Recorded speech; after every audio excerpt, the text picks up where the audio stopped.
Hey,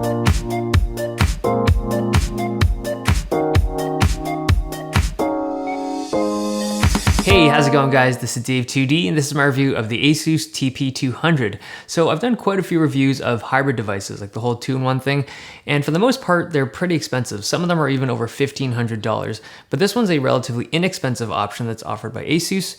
Here's my review. It's a simple box. When you open it up, you get the device itself, the charger, and some pamphlets. The top surface of the device is aluminum. It's a really dark blue, not quite black, and it has a brushed finish like they've done on several of their devices this year. It's actually kind of cool that they're giving the same high-end finish on an entry-level device like this. The bottom is plastic, it's got 4 rubber feet, 2 speakers, and the internals are not upgradable. Everything is soldered on the inside. The specs on the unit I have, it's got a quad-core Intel N3700. So this is their Pentium chip running at 1.6 gigahertz, an 11.6-inch IPS touchscreen, 4 gigs of RAM, onboard graphics, 128 gigs of expandable storage, all for around $450. The build quality overall seems really solid, but the hinge swivels around a little easier than I expected. It's not loose or anything, it's just a really smooth rotating hinge. Now the company says that it tests the hinge 20,000 times before they ship each device, so we're probably good. Maybe they just designed them like this so that you could flip it in one hand? I don't know. Okay, going around we have a power connection, volume rocker, power switch, micro SD, mini HDMI, a regular USB 3 port, and one of the new USB 3.1 ports. So this is a port that can push up to 5 gigabits per second. It's super fast. And on the other side, we have a combo microphone headphone jack and a USB 2.0 port. When you open up the TP200, it's got a plastic finish that has like a brushed grain finish. The keyboard is nice to type on. It's small, but it doesn't feel cramped when you're typing on it. The keys have good travel at 1.6 millimeters, but I wish they're a little more springy and not so squishy. The arrow keys are well positioned, they're just a little smaller than normal. Overall, it's a great keyboard, but it's missing backlighting, and backlighting is one of those things that you kind of take for granted when you have it on a device, and then when it's not there, you really miss it. The trackpad down here is really large for the size of the device. It's a full-size trackpad and it's okay. I mean, the texture is good, clicking is good, but like almost every other Windows trackpad, it still has the occasional stutter when you're tracking, but it's okay. The screen, it's an 11.6-inch IPS touchscreen running at 1366 by 768. It's not super high res, but I think going with a lower res screen like this was the right choice, given the power of the video card. So going higher res might have looked better, but graphical performance would have been noticeably worse. The colors look kind of greenish to me, and running a spider shows that the color range is pretty limited. We're coming in at 69% sRGB and 51% Adobe RGB. So if your work needs good color accuracy, this isn't that device. The viewing angles aren't great. I've definitely seen worse at this price point, but they're still not very good. The screen does get really bright though, as bright as a MacBook Retina Pro screen. When you use it in tablet mode, the keyboard deactivates automatically so you can't accidentally press keys and stuff.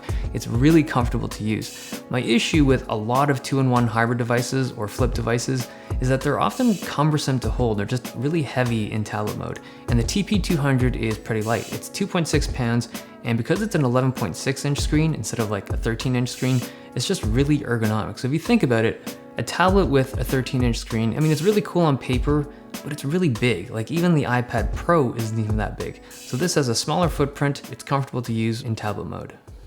The webcam up top isn't very good, but if you need one, it's there. Here's what it looks like.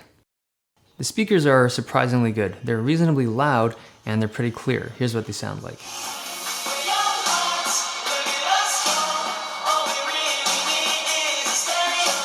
Now the whole device is fanless, so it's completely quiet when it's not in use, and it gets a little warm on the left side when you push it hard, but it's not uncomfortable to use. Alright, performance. The storage uses eMMC flash chips, so it's sufficient for normal computer use, but for solid state storage, these chips are relatively slow. The TP200 comes in 2 variants, a dual core chip, which is slower and slightly cheaper, and a quad core chip, which we have here. The quad core is pretty solid for any kind of basic task I threw at it. So like YouTube, web browsing, emails, movies, like all of these things run really smoothly on Windows 10. Photoshop runs a little slow on it, especially when you have a lot of layers going on, but for normal computing use, it's gonna handle it well. But where the processor shows its limitations is when you're playing games. So slightly demanding games like Dota 2, they don't run very smooth on it. We're talking like 20 frames per second or slower. And even really light games like Counter-Strike, we're still only getting 25, maybe 30 frames per second. Now you have to keep in mind, it is a laptop, it is a tablet, and it's $450. So even though I wish it was faster, I'm pretty happy with the performance because it's an entry-level 2-in-1 device.